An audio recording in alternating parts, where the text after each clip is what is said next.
Been meaning to make a chicken update video for a little bit, and so I thought I would do it this morning before I let the hens out, or as I let the hens out, and talk about a few different things. One, the grain upgrade that we did and some efforts towards getting a bunch more green pasture for them in their chicken yard. Some other general updates, and then some chicken TV, so stick around.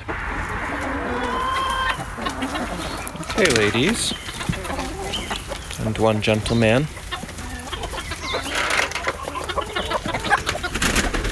2 weeks ago, I made a video about how we were upgrading just a little bit our grain storage system. We had gotten a windfall of beautiful seed. It was mainly red winter wheat and some buckwheat from a good friend of ours who runs an organic mill. That's this material here.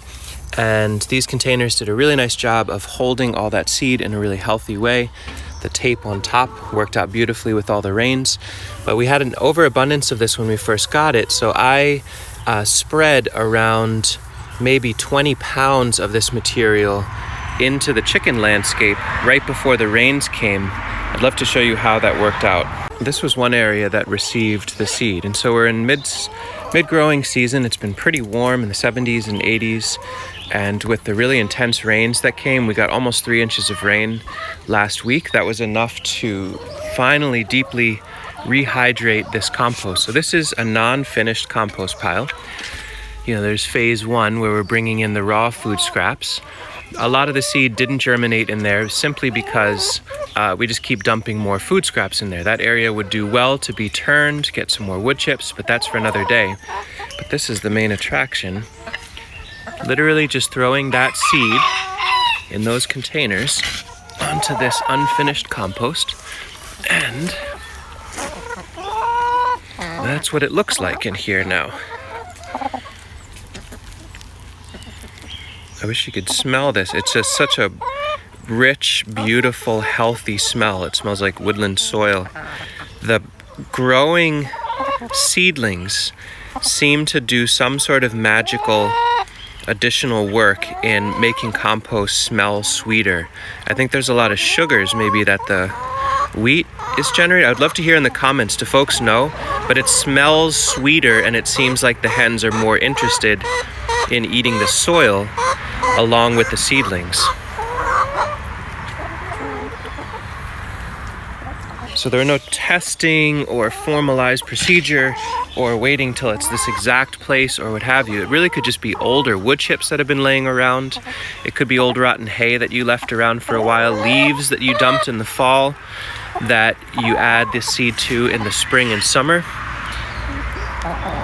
But to just dump seed on unfinished compost and get this for hens is a very worthwhile activity.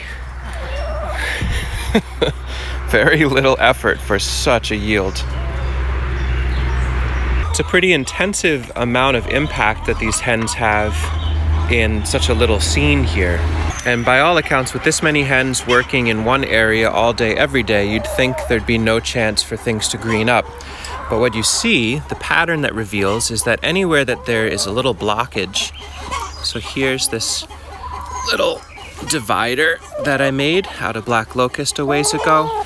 That's where some seed fell, and all of this is germinating. I won't turn this because this becomes really nice cut and come again green pasture for them to eat. I like to turn the patches that are just getting started so they get the sprouts, they get a sprouted seed, but here they can eat some greens, and we can preserve that by a very informal method of putting some stuff over it. Here you can see it's all kicked apart. I'll dig in and let them kick it apart a little bit right next to the chicken wire where it's hard to get in and kick. It's greening up, and in fact the other day I added a bunch more seed. You can see a little dewdrops forming on the wheat there. That's the next round of pasture for them. So this could be where there's little piles of rocks and stones in the corner. It could be a laying down of some sticks, old debris like that.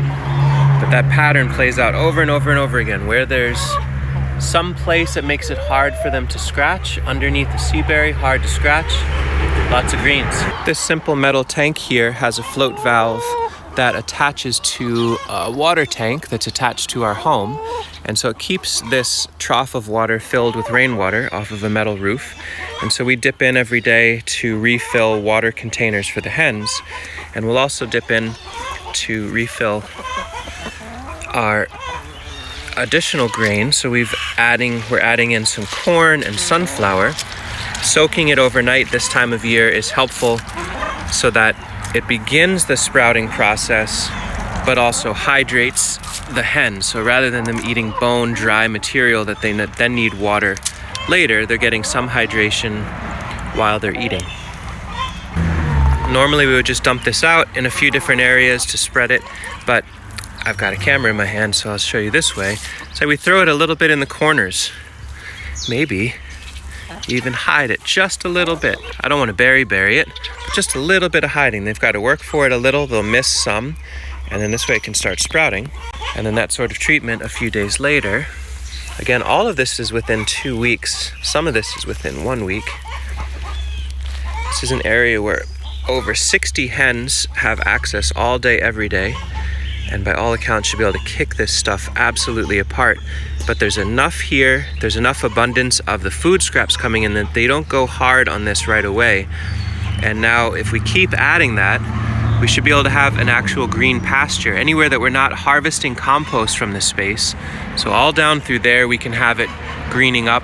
Over here we won't, because this is where we harvest compost. I'd like to do some chicken TV where I actually turn some of this compost for the hens and shush up on explaining everything. But let me know in the comments, do you have some questions about this system?